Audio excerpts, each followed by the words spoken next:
With me are the BBC's cricket correspondent Jonathan Agnew and chief cricket writer Stefan Schemmelt. Before Aggers, we hear from Brendan McCullum. What was your reaction earlier this week when we heard that news that he was going to become the dual coach? Yeah, I was surprised. I mean, Steph, bless him, was ahead of the game with this and wrote a piece about it. He obviously got a bit of a wind about what might happen, so fair play there. But it made absolute sense. The only issue for me with McCullum was always whether he had the time, the commitment to do it. You know, he lives in New Zealand, in Dunedin. So that was the complication for me. But clearly, these couple of years here have settled his mind. You'll hear him talk about his love of English cricket and the players and the supporters and the whole setup, really. Has kind of won him over, and that's so. I think once that was done, and they've clearly come to some arrangements about how much he's going to do, and he has some time off here and there to go and see his family. Then, as far as his suitability for the job, well, that's not even up for any sort of debate, is it? I mean, he's perfect, just like he was perfect 2 years ago for the Test job. That mindset, which is what England's white ball players have been missing, just as England's Test cricketers were when he and Ben Stokes took over. So it's a great appointment. They'll have to manage his time, manage his energy. He does that pretty well himself, to be honest. And he's taken a lot on. You know, 2 Ashes series, home and away, a World Cup as well. So he's got a lot on his plate.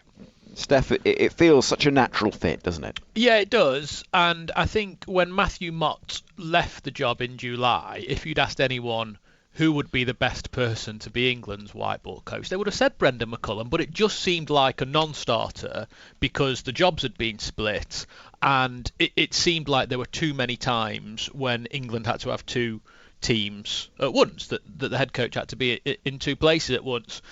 But the schedule does ease in the new year and over the rest of McCullum's contract, and then just a few things started to drop into place as to how this might happen. So it was going on behind the scenes that McCullum had been approached, and then there were just hints here and there that it might be happening. So Rob Key spoke to Sky Sports on the first morning of the last Test, and he hinted towards the schedule easing ever so slightly.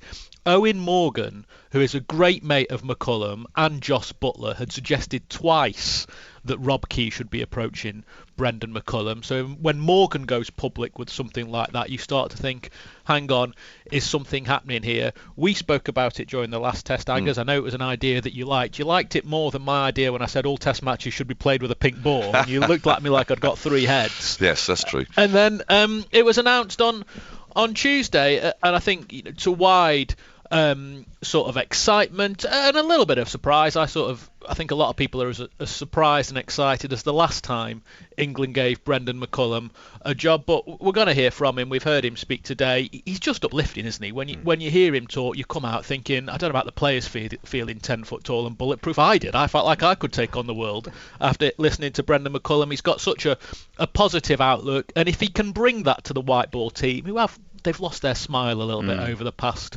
12 months. If he can do what he's done with the Test side, then you think that then the white ball team have got a really rosy immediate future. Right, let's hear from Brendan McCullum then. He spoke to you, Aggers, overlooking the damp outfield here at the Oval. Yeah, look, I think firstly I'm incredibly humbled to be given the opportunity to try and, I guess, do what we've been able to achieve with the Test side, albeit we're not the finished article in that yet, but to be able to bring the style of play which we've been able to operate with across all formats of English crickets, and is really exciting for me. It's also really humbling, from South Dunedin. It's a long way to being the head coach of the England cricket team across all formats. So, I'm really excited by it. I think there's some tremendous talent which sits within English cricket, and there's some great opportunities the next little while. So, it should be fun.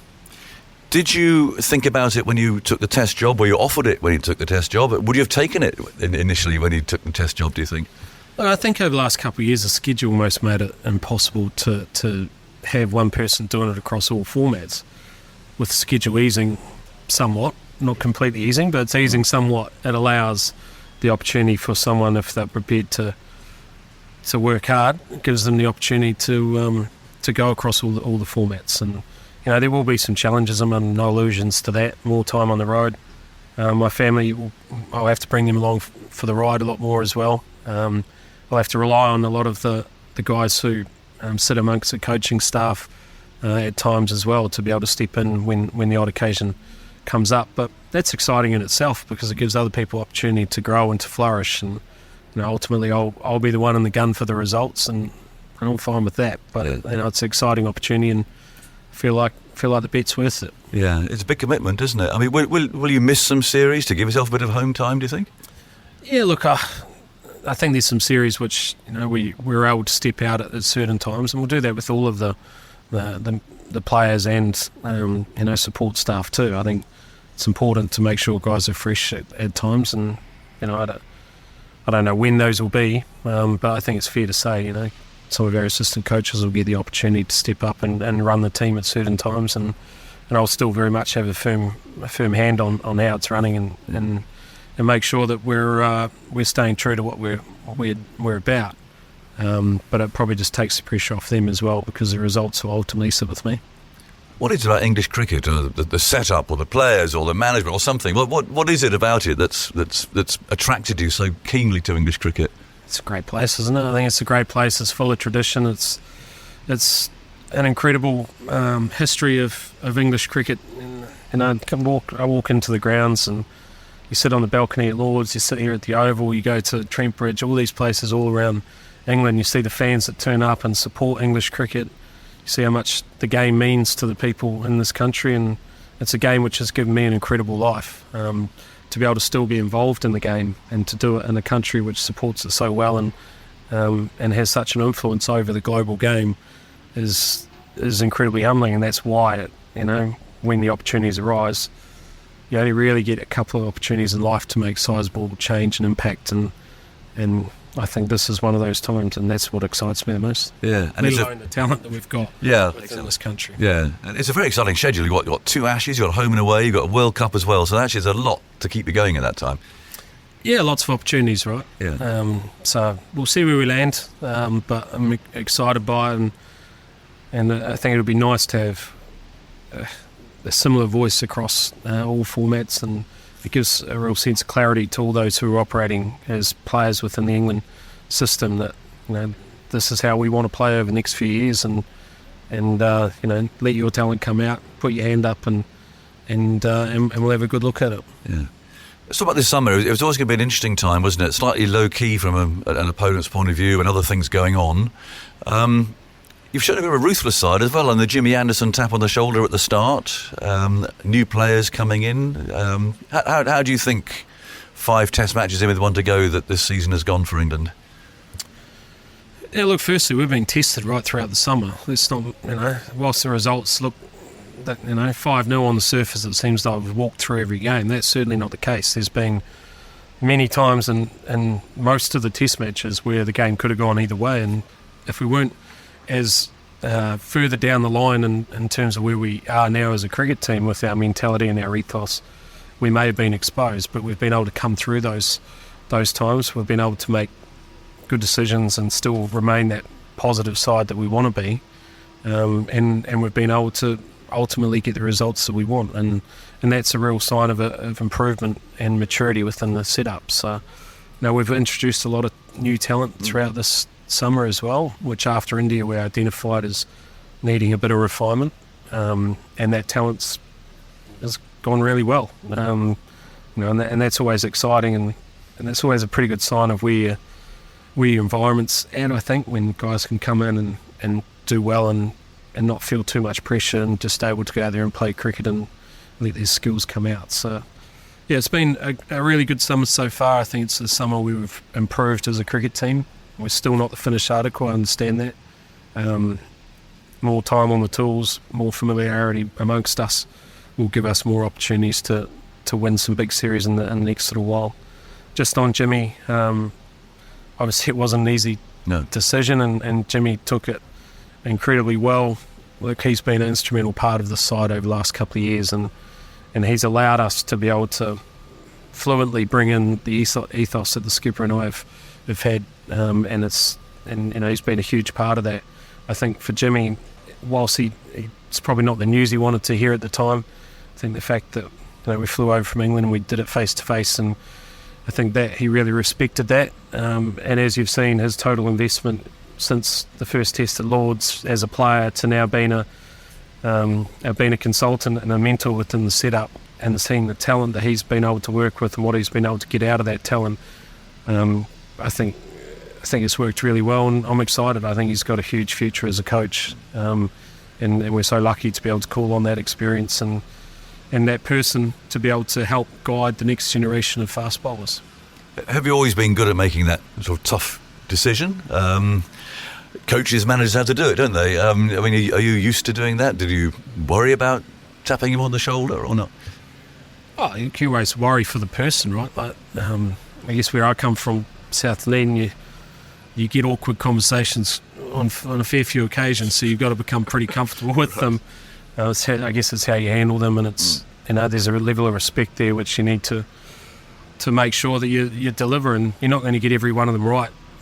But sometimes you need to make calls which you think is for the betterment of the side and is going to take a team forward. And not everyone's always going to agree with those decisions, but you've got to have the conviction in what you and your methods and where you think the team needs to go.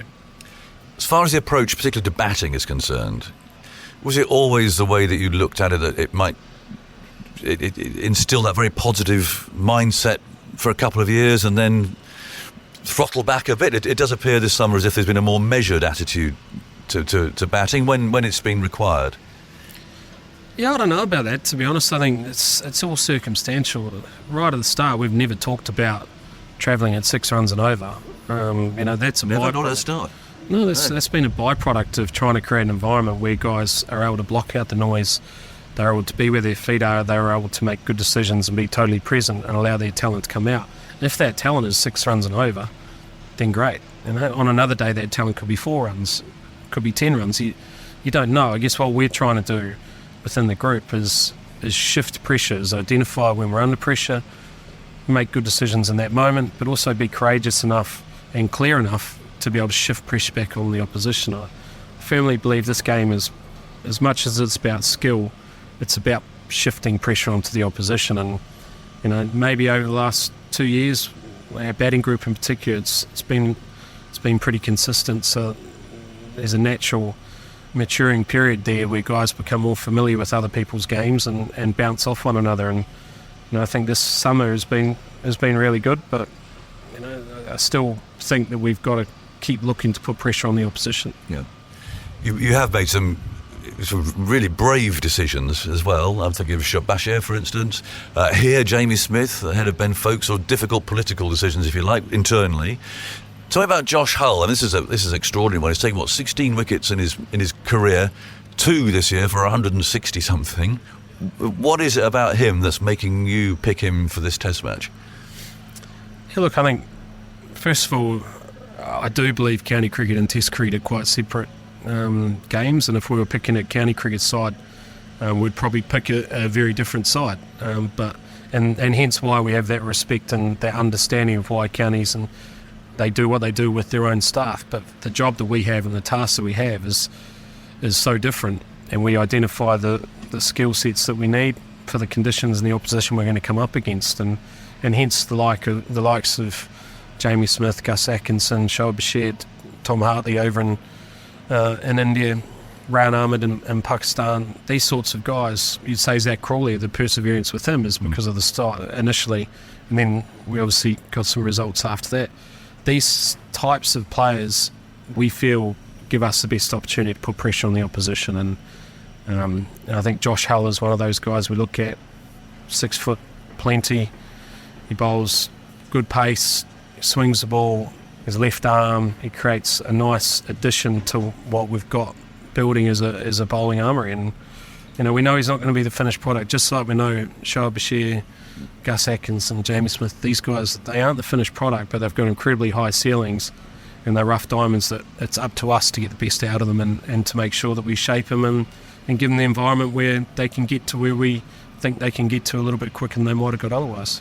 This last one's about 30 days to go, I think, till the first ball is bowled against Pakistan, but no one seems to know where yet. Is that unsettling at all? Does it bother you? I mean, does it affect selection for that tour or anything like that? Well, definitely a fixed selection, right? You can't pick a team if you don't know where it's going to be. No. But we're hoping over the next couple of days we'll find out, and when we do, we'll sit down and work out the team that we think will give us our best chance. Well, that was Brendan McCullum speaking on the eve of the final Test match between England and Sri Lanka. Plenty to unpick there. I mean, first and foremost, English cricket feels stronger for Brendan McCullum being across the overarching role and responsibility for both the white ball and red ball formats. Yeah, I think it does, and we go back to the original point. Really, it's just a case of his time management, really, initially. And I think that he wanted to see what the job was like 2 years ago.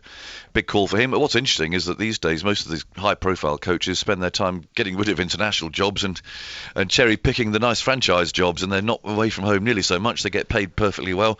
So it's interesting that he's taken this on. As I said earlier, I mean he is taking on a big commitment with high-profile series.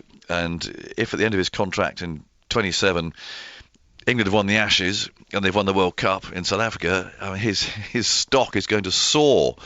But there's, of course, the gamble, which he wouldn't even think about because he's such a positive person. But if it doesn't, then you'll find the usual cycle goes round, and England will be looking for somebody else and he'll be looking for another job. So it is a gamble. But from what we've seen of him so far, I've known him a long time, and he's just always been this very refreshing, very positive, wouldn't like to upset him sort of a person. He gives you a bit of a look, which when it's a positive look is great. But I wouldn't like to upset Brendan McCullum because you would know about it.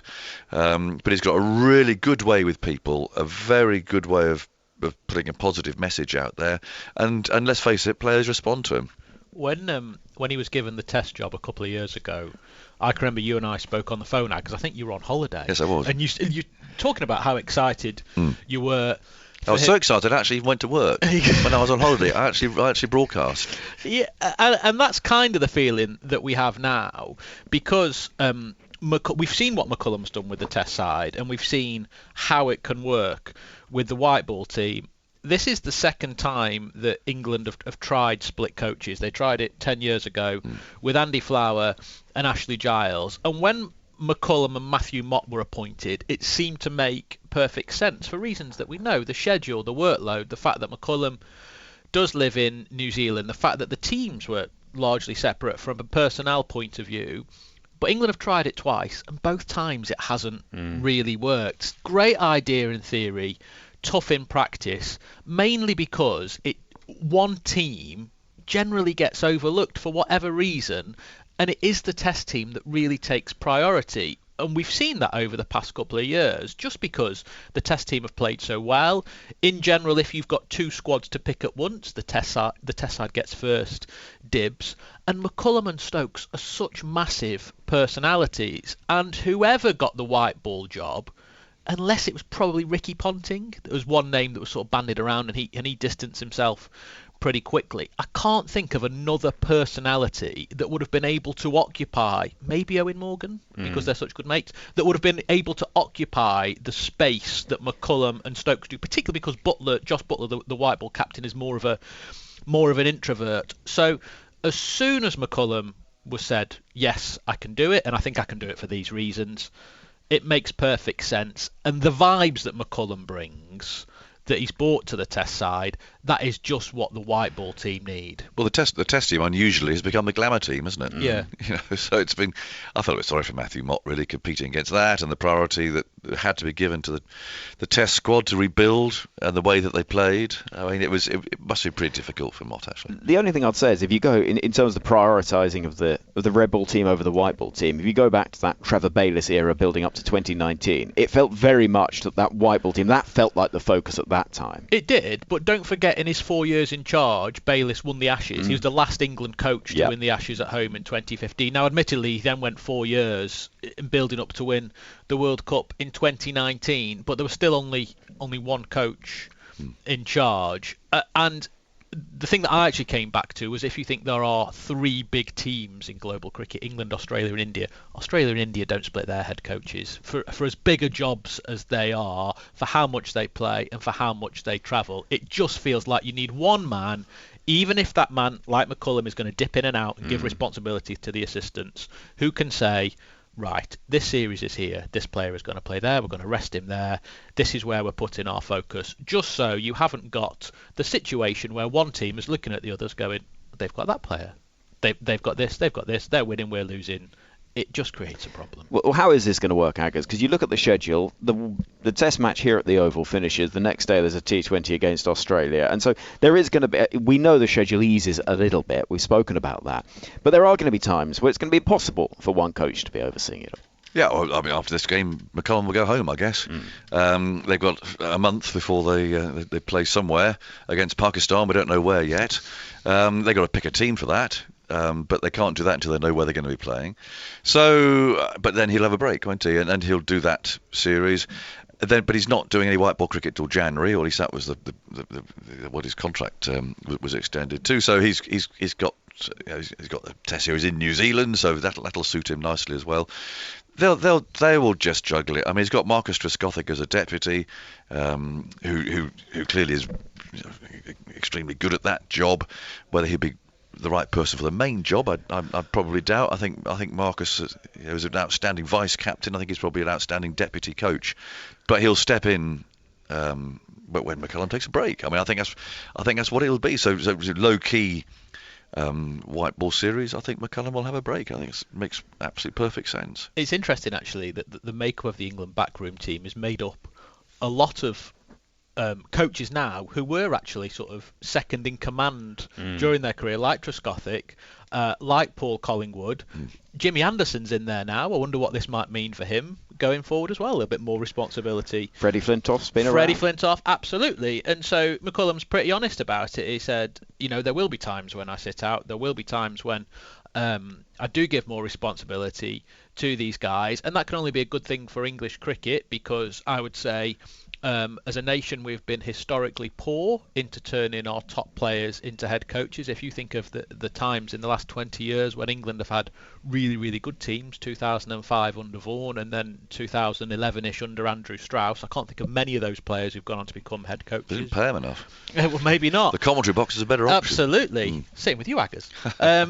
But when Brendan, and he mentioned it in his press conference today, if when he does, ride off into the sunset to play rugby and sort his horses and drink wine in 2027, the likes of Trescothick and Collingwood and Flintoff are in a better place to become head coaches, then McCullum is actually leaving a real legacy to the English game. It's an interesting pattern, isn't it, that you look at the successful coaches in the last 25 years, Fletcher, Flower, Bayliss, McCullum.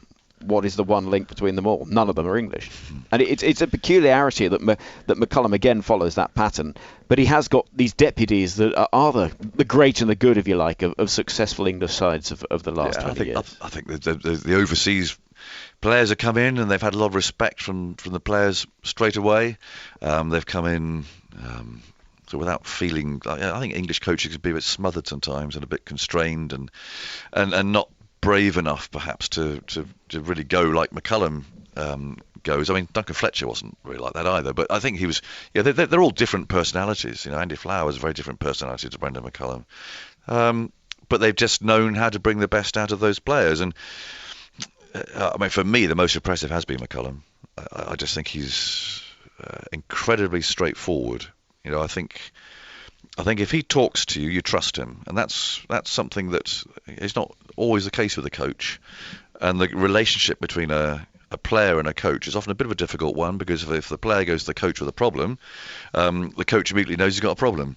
So it's often the assistant coach that gets that sort of conversation, where I think you easily go to Brendan McCullum with whatever issue it might be about your own game or how you think they're playing or whatever it may be. And I think you'd always get an honest response from McCullum, and one that wouldn't be held against you necessarily. I think that counts for a lot. And just to go back to how this is going to work, and whether or not the schedule eases or not, England have talked that up a little bit.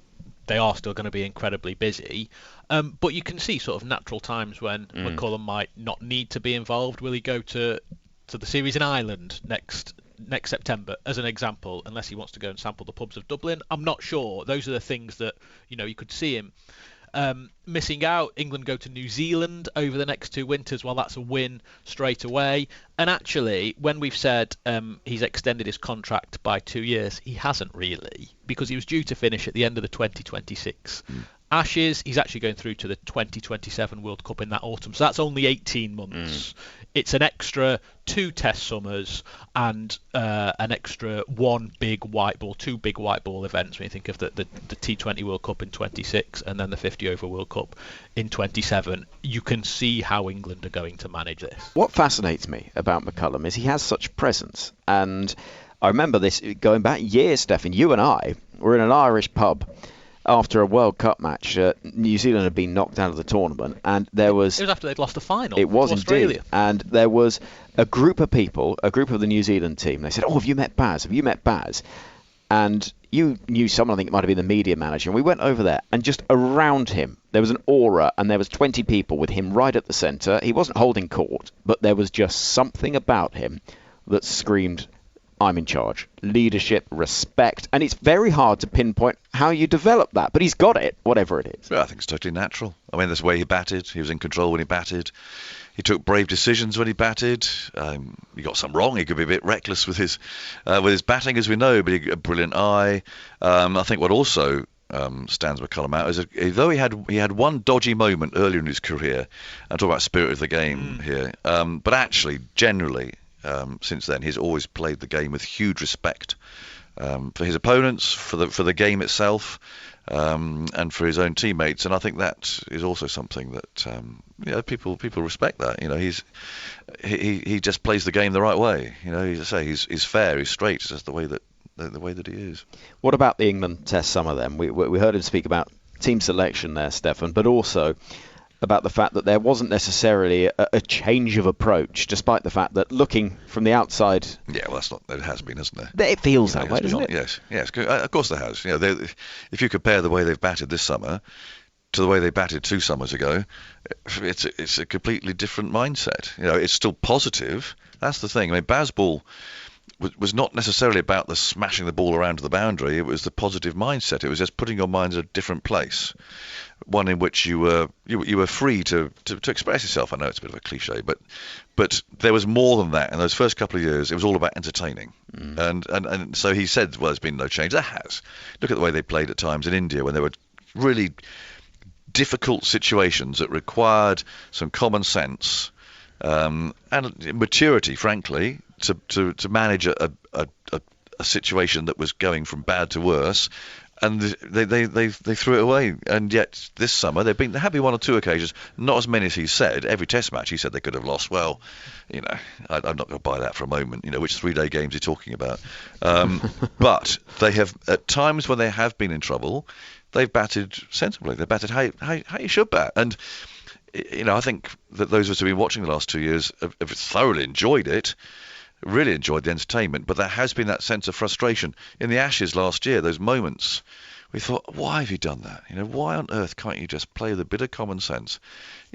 When Nathan Lyon's being stretchered off at Lords of hook shots and everything else, just play with put your sensible head on and just play. Well, that has been done this summer. It's as if they've gone through that period of rebuilding, of reprogramming minds. And they're now at a place that he likes, where the players know they're free to play their own way, but also they've got to start winning some games. It was after the last test in India where McCullum sat a group of journalists down in the hotel in Dharamshala, and he used this word, refined. We need to refine the way that we play. And we all sat up and thought, oh, that's interesting. And wouldn't you have loved to have been a fly on the wall when Brendan McCullum and Ben Stokes themselves sat down at the end of that India series, knowing what had happened in the Ashes, knowing what had happened in India. And it was actually in the biggest series when England committed the biggest errors, the biggest mistakes. It was almost like the higher the stakes, the more machismo they had to show, and the more likely they were to come unstuck. And then when he spoke to the media again today, McCullum sort of expanded on that idea of refinement, and we talk about the way that England have played, and Ollie Pope's actually been really honest with you with that. But McCullum expanded on it slightly more to say it's not just about the way we play, it's been a little bit in our selection, and we've seen that how England have changed their team, and I think they've gone for players with a specific mentality. And the other thing that McCullum said was, we are trying to get better at identifying the crucial moments in a game and how we win those and how we put pressure back onto the opposition. And sometimes I think England just thought, well, let's go as hard as possible. And now they've been a little bit smarter in those big moments. Now, frankly, the opposition have been of a certain quality in this summer, and maybe winning those big moments has been slightly more straightforward than it would have been against an Australia or an India. We'll learn a bit more about that over the winter, because an away assignment in Pakistan or wherever it may be will be slightly harder, as will test matches in New Zealand, albeit not quite as strong as a New Zealand team as we've been used to over the past couple of years. And then we'll really find out. At home to India, away to Australia, can England put everything that they are learning, for want of a better word, evolving into, can they put all that into practice? And the squad selection, and McCullum speaking about what they look for in terms of the selection pool, and not disregarding county cricket, but saying it's a very different thing. I thought that was a really interesting answer. Yeah, because he's explaining what happened here. With Jamie Smith and Ben Foakes, literally, he sort of opened that dressing room door there, rolled a grenade in and shut it, and boom, and Alex Stewart's got to sort out the politics. When they selected Jamie Smith over Ben Foakes, it must have been quite difficult for Alec, that. And similarly at Somerset, of course, where Jack Leach is toiling away and Shoaib Bashir is going from strength to strength. I think they've both been the right moves, and clearly also giving Jimmy Anderson the tap on the shoulder at the start of the summer was the right thing to do. This summer is about getting a squad in place who are going to hopefully serve England well next year against India and Australia. So you can see why they've done it. They've selected players that are going to play the way that they want to play. And Jamie Smith has been a fantastic pick. I'm interested in Josh Hull. Yeah, is this going back to that old style of Baz Ball, if you like? Is this a step too far? This young lad, who is a massive individual, yes, he's taken 16 first-class wickets in his life, and he's taken 2 this year at an average of 160. Now that is a massive ask to come and play a Test match. Now he's playing against a demoralised Sri Lankan team. Look at the weather. There's cloud, there's rain, there's a bit of green in the pitch. It looks on the face of it as being a nice time to come in and play a first Test match.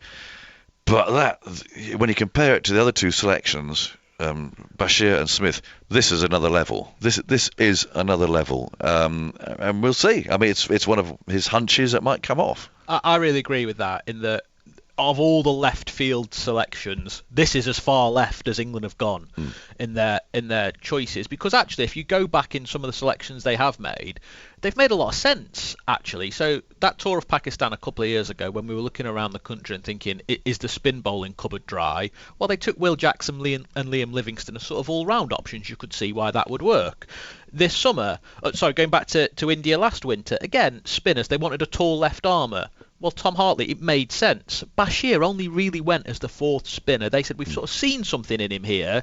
We're going to take him along for the experience. And then it sort of worked out that they needed him more than they expected at the beginning of the tour. And he's turned out to be a very fine bowler.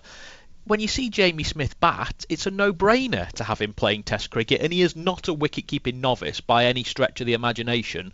Being second fiddle to the best glove man in the world in county cricket doesn't mean that you're coming into Test cricket with symbols on your hands. He is a perfectly adequate wicket-keeper.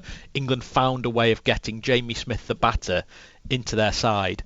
This is completely different. Josh Hull has played 10 first-class matches. He's got a bowling average of nearly 63.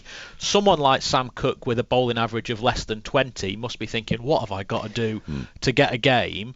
But England have chosen on attributes. They've said the space in our side is for someone like this, who bowls quick, who is a point of difference, left arm, a bit of rough for Bashir. To pick Sam Cook, he's a bit of a, he would be Chris Wokes' replacement. The question is, and this is something you've always talked a lot about, Aggers, is the integrity of selection. So, if a Sam Cook or a batter is going to do brilliantly in the county championship, and they think, I've never got a chance of playing for England because I haven't got what they're looking for, that might cause a problem. We're not at that stage yet, but you do wonder, one day, will that come? County cricket's all the stronger for the motivation of knowing you could play for England. And if you feel that's been taken away, Hull could come in tomorrow, both from that far end, get a bit of bounce to left-handed Karuna Ratne, nick to slip, and it could be the making of it. But and I hope it is. But you can't argue against the fact it is a huge gamble, and it's an absolute shot in the dark as far as the selection's concerned. There is no pedigree, no experience for him to fall back on. There are other bowlers around. It's a shame Ben Stokes isn't playing, because I think that Stokes could have been, obviously, an arm around him and so on. I think he is that sort of captain. Pope is obviously trying to work his game out at the moment. It might work. It might work. I mean, McCullum at the moment, everything touches turns to gold. But in terms of all the selections, you're absolutely right, that we've had, this is by far the most random. I'm not against it, though, by the way. I'm completely not against it. This isn't me criticising the selection.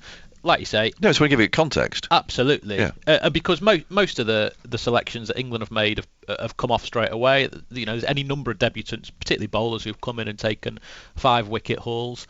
And if you are putting together an England attack when you want that Swiss Army knife of options, a left armer is the thing they haven't got. And like McCullum said earlier on, is it actually a gamble? He's 6'7", he bowls at decent pace, he swings the ball. Even if it doesn't come off now, we reckon it will one day.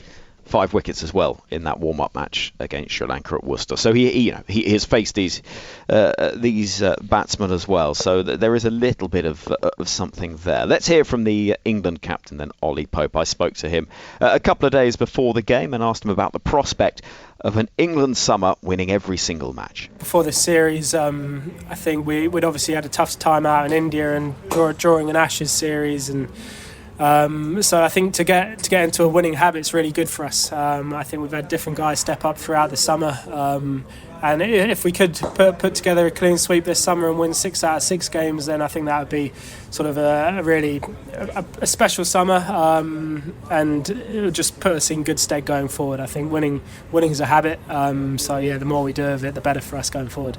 How are your energy levels? Because you said that captaincy has a lot of extra responsibilities and everything else. How are you feeling? Yeah, good. I think it's only a 3-match series. I guess after 5 in India, and not that I played the whole Ashes, but I guess you prepare yourself for it. I think it actually goes pretty quickly, and I know come a week's time, then the series is done. So I think whenever you get a test match, especially obviously coming to the Oval, my energy levels are good. I think I get so excited whenever I get to put on a Surrey shirt here or an England shirt, and obviously lead the boys out this week. I mean, you can't not have some good energy for that. So no, I can't wait for this week. And desperate for runs? Yeah, I think always. I go into every game desperate for runs, and sometimes it doesn't come off. So hopefully I can put some together this week. How are you hitting it in the nets? It was a long net session this morning. Yeah, I just wanted to find a bit of rhythm. Hitting them fine, yeah.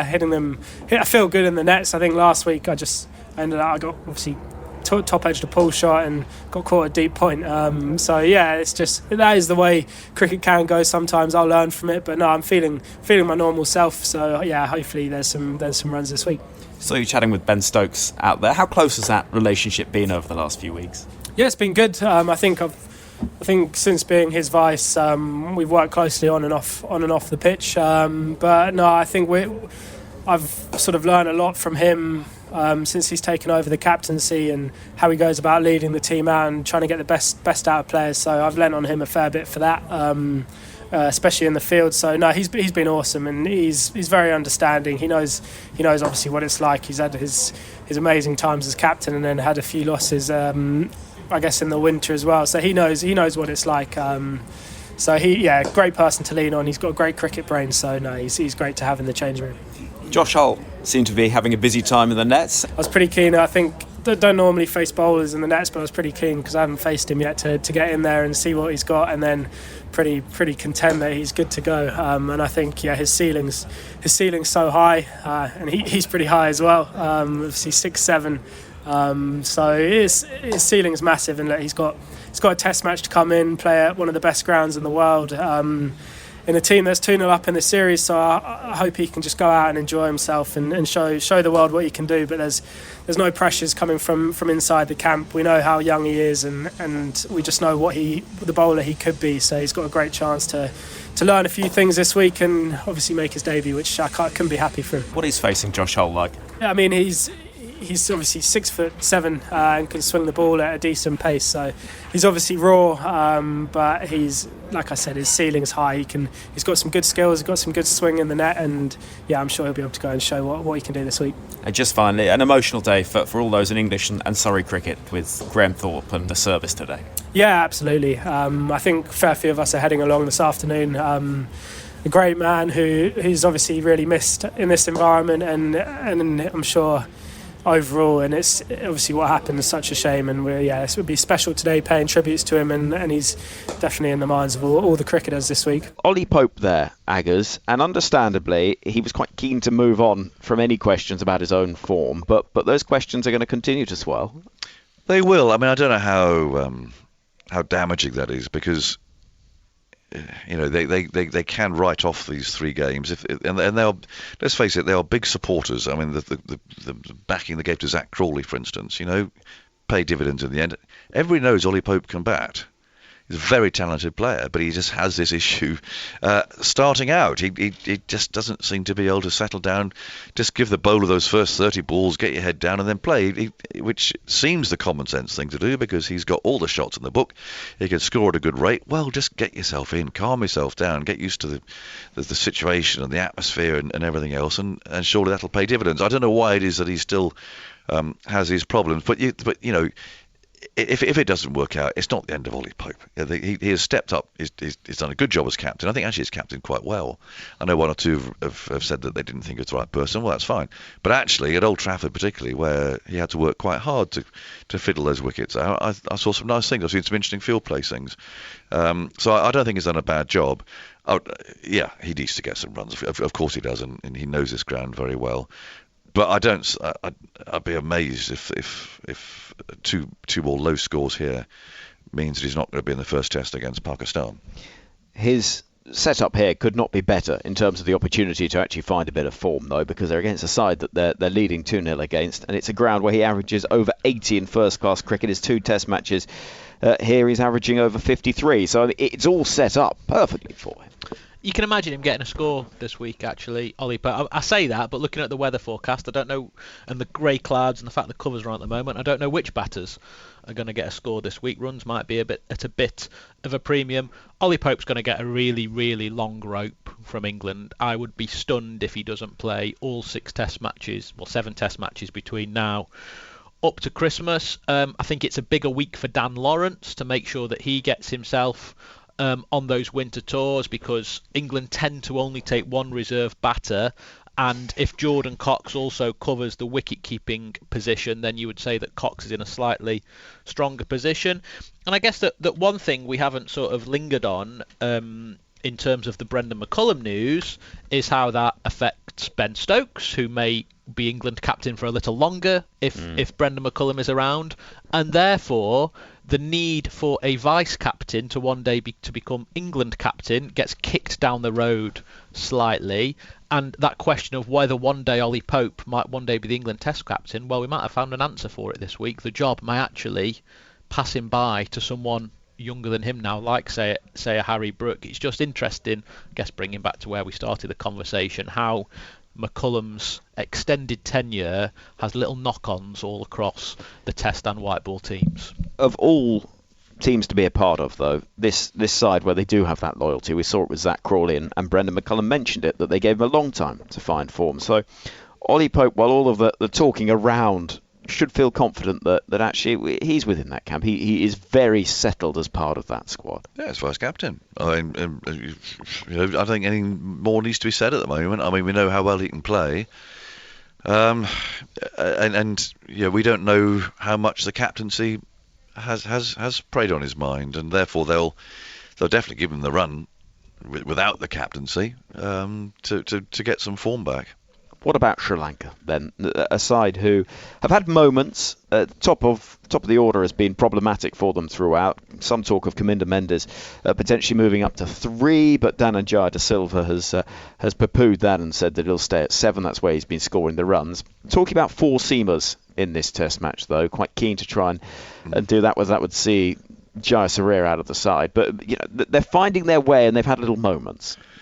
Well, they have. I mean, we know all the issues about them coming unprepared. The trouble is, you get unprepared, you lose a game, and you've got really no time to get it back together again. They just look a bit rudderless, really. I'll be interested to see what happens if De Silva wins the toss tomorrow. And it's a bit like this. He badly got his fingers burned at Lords. Goodness knows what he was thinking there.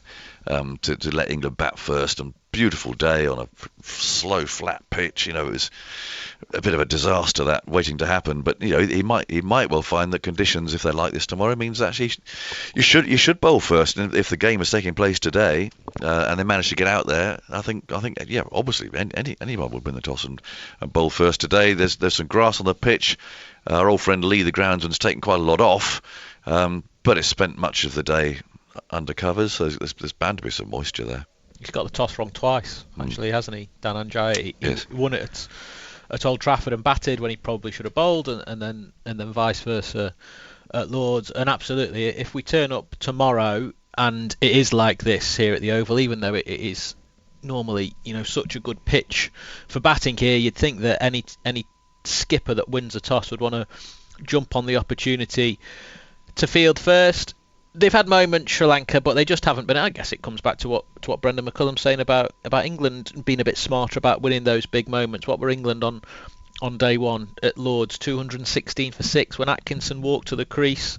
After that, it all sort of unravelled, and once England made that huge first innings score, you couldn't see anything other than an England win. Same at Old Trafford when Sri Lanka's top order failed and they had an awful third morning of the game when England were batting and England just got away from them. I think we'd all be surprised if it was anything other than England, winning this series 3-0 and completing that 6-match clean sweep across the summer. Hard to see that if we get the full game in, Aggers. Hard to see an England anything but an England win. They'd have to play pretty badly, wouldn't they? They'd have to bat badly. Certainly once, probably twice. For that to happen, Sri Lanka's fast bowlers, whether they choose four seamers, they're all honest. They run in hard. Actually, I think the lads that played at the Oval really gave it everything. Given that the captain had stitched them up, they kept running in, and that's all you can ask for. So they'll do the same. But England are just a better side, and if they lost to Sri Lanka, given the summer that they've had, then I think there'll be a real surprise. It's a bit gloomy, Aggers. If they were going to go off a bad light now, would it be okay to chuck out a pink ball? No. Behave. Because it would go all over the place. The game would be done, and that would be that. It'd be mayhem. Right. As per last week, I want one certainty and one surprise. You called Joe Root 100, Steph, but you lose points because you didn't say there were going to be 2 of them. Well, the certainty, you'd have to say, given England's recent record with debutants, is that Josh Hall's going to take a 5 for. Bowling debutants have done so well in the Brendan McCullum, Ben Stokes era.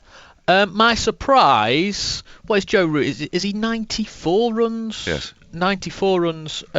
He's not going to get there this week. That'd be something. He won't get there. Aggers? That's not a bad shout, because I think he probably will get there. I'd have that as my certainty. He just seems to be playing so well. Well, the only issue that you have is it's possible the way things go, they could only bat once, I suppose. So, okay, I mean, my certainty last week was that Joel Wilson would have a decision overturned, which happened at least once, didn't it? So perhaps it'll be controversial this time that Joel Wilson, I think, is in the middle again. This time he's going to have a clean sheet. Okay. He's going to have a clean sheet.